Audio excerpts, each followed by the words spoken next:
Fala aí, moçadinha! Tudo bem com vocês? Eu espero que vocês estejam bem. Eu estou bem, graças a Deus. Estamos aí na ativa agora, vamos falar de estatística. E aí, é um assunto muito fera e cai muito no Enem. Boa parte dos exemplos que eu vou usar aqui na aula vão ser do Enem, tá bom? Vamos nessa! Estatística! Pá!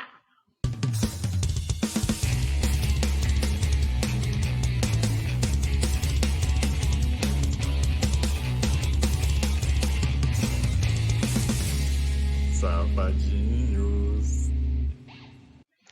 De uma forma geral, eu quero apresentar para vocês o panorama da ciência, que é chamada de estatística, e isso interfere também na forma com que a gente estuda ela, né? Tem dois grandes conceitos, e no próximo slide eu vou definir cada um deles para vocês, mas a estatística ela se divide entre o estudo da população e o da amostra, né, de uma amostra, tá? Mas na prática a gente coleta dados, a gente faz um tratamento de dados e a forma com que a gente interage com esses dados depois é que vai dizer que tipo de área que a estatística vai assumir após isso. Então, por exemplo, quando a gente usa inferência, a gente começa a fazer questionamentos sobre uma determinada amostra, né?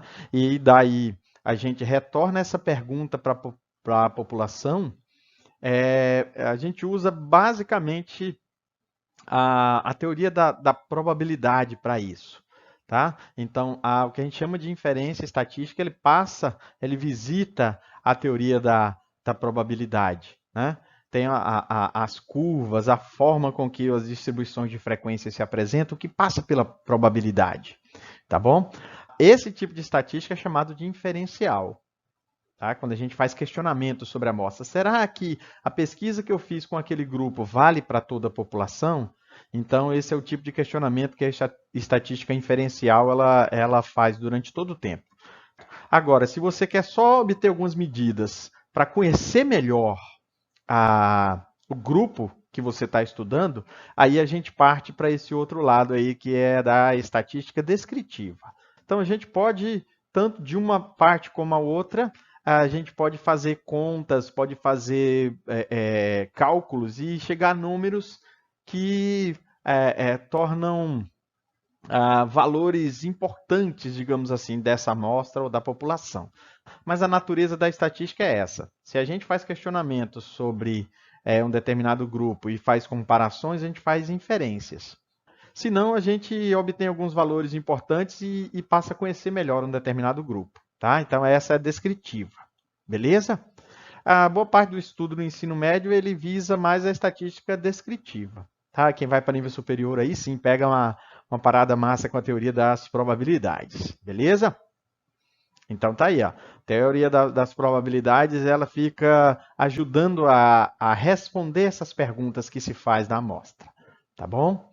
Então é por aí, de forma bem rápida, a divisão da estatística. Legal?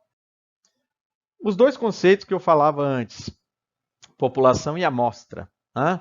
Então, geralmente, quando fala população, as pessoas lembram realmente de pessoas, né? de humanos. Mas, na prática, população é um conjunto, né, de elementos que têm uma mesma característica. Tá? Todos os elementos que têm uma característica. Então, se você se refere a um determinado lugar e você diz, eu quero ver aqui as carteiras da escola. Então, todas as carteiras da escola formam a população. Todas as carteiras. Então, eu quero estudar os sapatos dos alunos, ou o número da camiseta de cada aluno. Tá? Então, o conjunto de todos os sapatos dos alunos, de todas as camisetas dos alunos, é chamado de população. A amostra, o nome já está dizendo, né? A amostra é quando você toma uma situação em que o número de participantes, de elementos, é menor do que a população.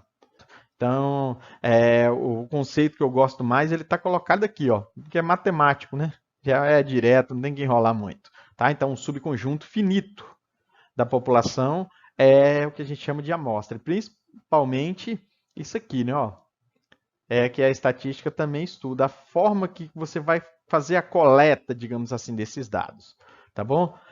Se a gente voltar a estatística para o ponto de vista da pesquisa, a gente enfatiza isso aí. Tá? Mas para o ensino médio, para essa ideia que a gente quer de preparação da galera, principalmente para o Enem, tem que ser mais pelos conceitos mesmo. Beleza? Então a gente vai fazer aqui um pouquinho de cada, tá bom? E vamos complementar o que possível em outros vídeos. Tá legal? O que de fato a estatística estuda? Então, ela coleta valores que são importantes para essa amostra, e esses valores, como eles não são fixos, na maioria das vezes nós chamamos de variáveis. Tá? A forma mais atual que se divide as variáveis, nós podemos classificá-las assim. Tá? Isso aí é um resumão mesmo da parada. Então, as variáveis elas podem ser qualitativas ou quantitativas. Então, geralmente o pessoal fala, professor, é qualidade e quantidade. É quase como se fosse, tá bom? Mas aqui, ó, um exemplo, exemplo de variáveis qualitativas da classe nominal. É quando você descreve uma característica pelo nome, ó. O sexo, a cor dos olhos, o signo, o time, sei lá, e por aí vai. A segunda forma de classificar as coisas quanto qualitativas a gente chama de ordinal. Então, esse aqui ele segue uma organização. E, basicamente, você não consegue realizar operações matemáticas. Então, aqui, por exemplo, o nível de escolaridade. Né? Então, ou você está no ensino fundamental ou você está no ensino médio. Tá? Ou você está em nível superior e assim por diante. Então não tem como fazer operação. Você dizer, eu fiz 2 vezes o ensino médio, eu posso validar isso como nível superior? Não. Classificação no vestibular. Você tem ali o primeiro, o segundo, o terceiro, né? Classificação de concurso. Então esse é o tipo de situação que a gente pode, não só numericamente, a gente pode dar essa característica com uma qualidade, como nível de escolaridade. Legal? Agora, quanto às quantitativas, geralmente ela diz respeito a um número, meio que indiretamente, direta ou indiretamente, tem um valor associado. Quando ela é quantitativa discreta, está aqui o número de alunos da classe, o número de irmãos. Então, geralmente a variável quantitativa discreta está associada à contagem mesmo de elementos. Então, é um número inteiro, quase que 100% dos casos. E a contínua é aquela que a gente usa para realizar medidas, por exemplo. A gente usa um instrumento. Então, peso, né, entre 1 kg e 2, e 3, e 4, a gente tem todos os valores intermediários, tem os múltiplos, os submúltiplos, né, tem a tonelada, por exemplo, a massa. Né, falar do peso, o pessoal da física me arrebenta. Né? A massa, então, que é medida em quilogramas, ela tem os múltiplos e submúltiplos, e isso varia muito, tá bom? A altura também, né? Você vai usar um instrumento de medida, e aí tem os valores, além dos discretos, 1, 2, 3 e 4, tem 1,5, 1,98. Notas também é um exemplo de variável quantitativa, contínua, né? De repente tem escola que adota, como a nossa, adota um sistema que vai de 0 a 100 e não tem vírgula, né?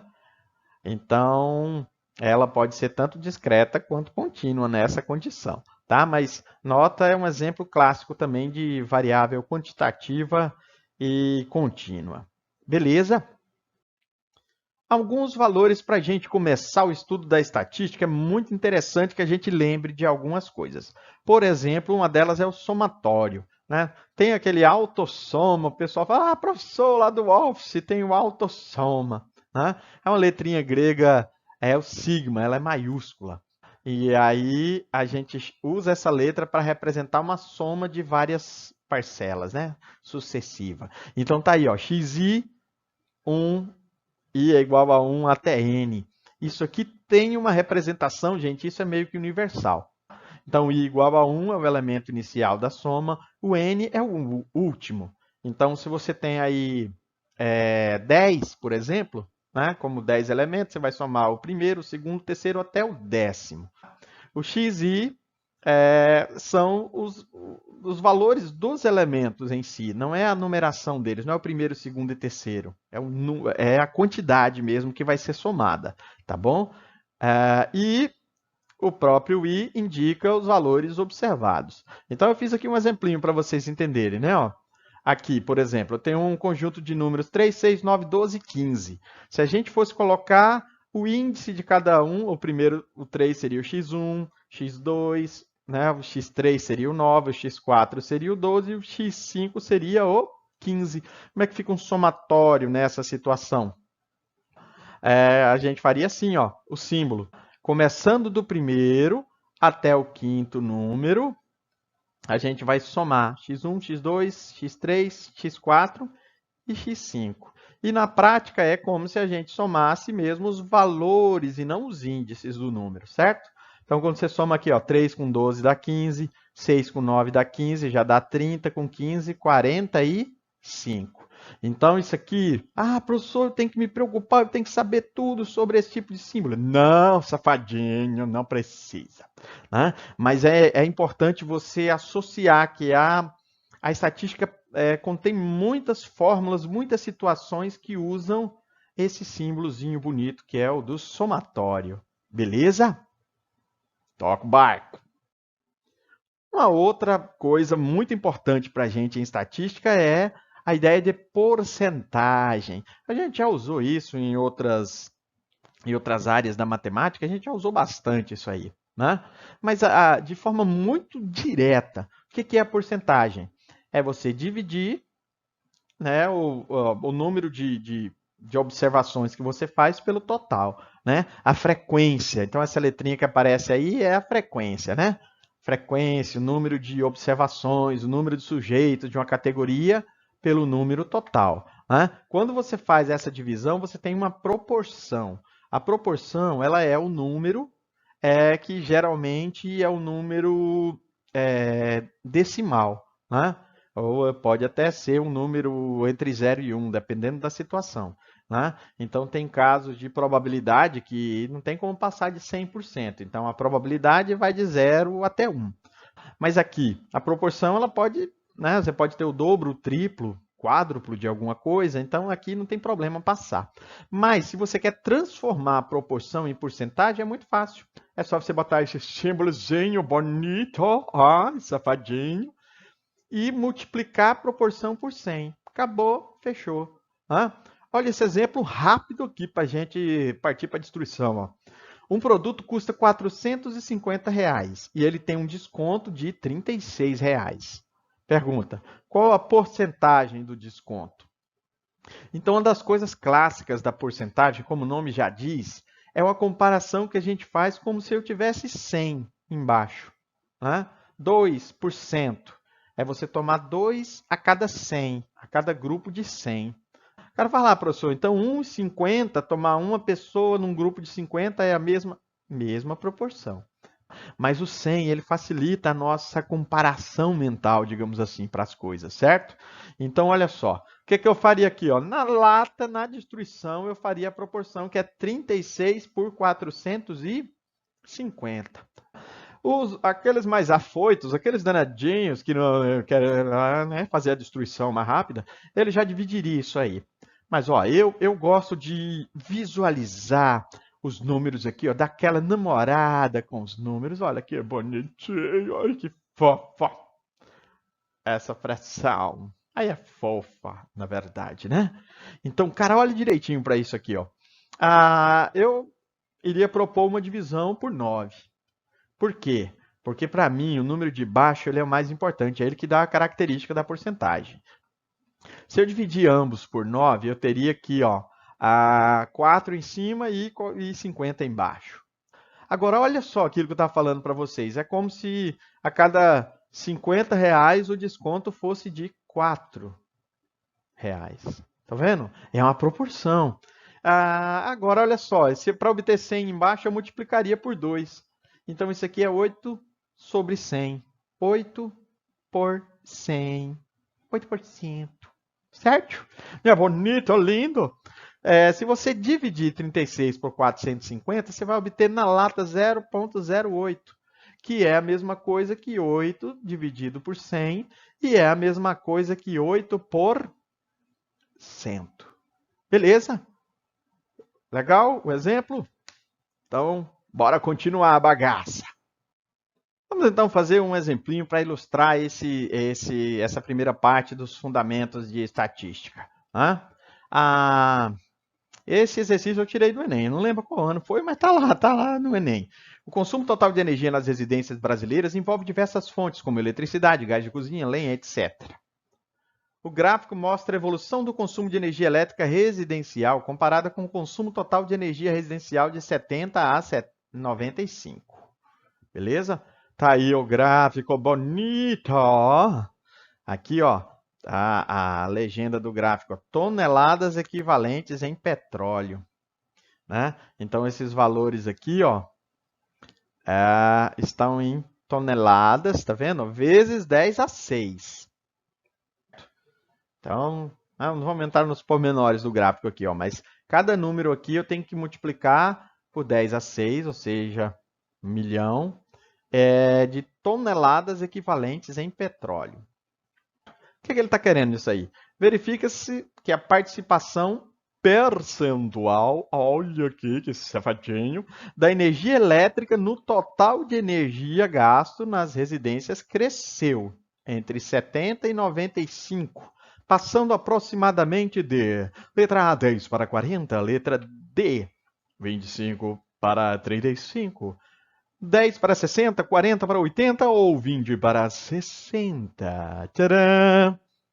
O que eu gostei nesse exercício é que ele traz uma ideia interessante de estimativa. Se vocês olharem com cuidado aqui, ó, é difícil precisar, né? Bonitinho, olhando para ele os valores que aparecem aí. Mas olha só, o que eu fiz aqui? Ó? Eu separei 0 e 10, eu botei 4 pauzinhos ali, 4 divisões que vão dar 5 intervalos, né? Então é como se fosse cada um 2%. A gente tem que fazer uma estimativa. Esse aproximadamente deixa a gente mais tranquilo, né? Aqui em cima, entre o 20 e o 30, ó, eu fiz a mesma coisa. Então, esse primeiro valor aqui, esse danadinho aqui, ó, aí eu estimei que daria 2%. E aqui, 22, tá aí aproximadamente 24%. Então, eu vou começar com esse aqui, mas eu quero fazer o comparativo também com 1995. Daqui, ó, entre 30 e 40, se eu faço a mesma divisão, né? Ali tem um valor que é fácil de ver, que é esse aqui que está certinho na linha, é o 20. Mas ali, sei lá, eu chutaria ali 34, né? Não tem problema.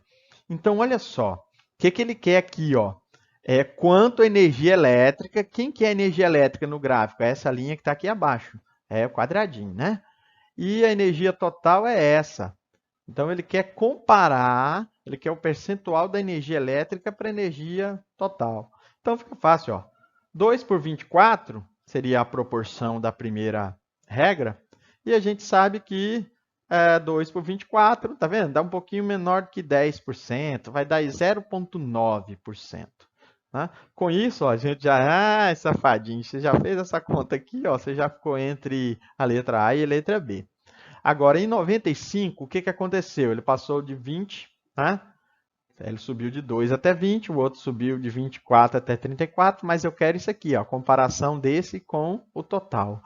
Então, 20 por 34, daí aproximadamente 0,58, na faixa de 58%. Então, a gente fecha o pacote e diz que isso aí é a letra B, então, foi uma passagem aproximadamente de 10 para 60%. Então, esses os conceitos iniciais de estatística, né? População, amostra, o tipo de variável, né? E porcentagem, somatório, essas coisas são legais para a gente começar a estatística. E aí eu vou parar esse vídeo aqui, né? E depois no outro vídeo a gente dá continuidade. Espero que vocês tenham gostado até aqui do vídeo. Estudando bastante, galera, fazendo bastante exercício. Fiquem com Deus. Até a próxima. Pá!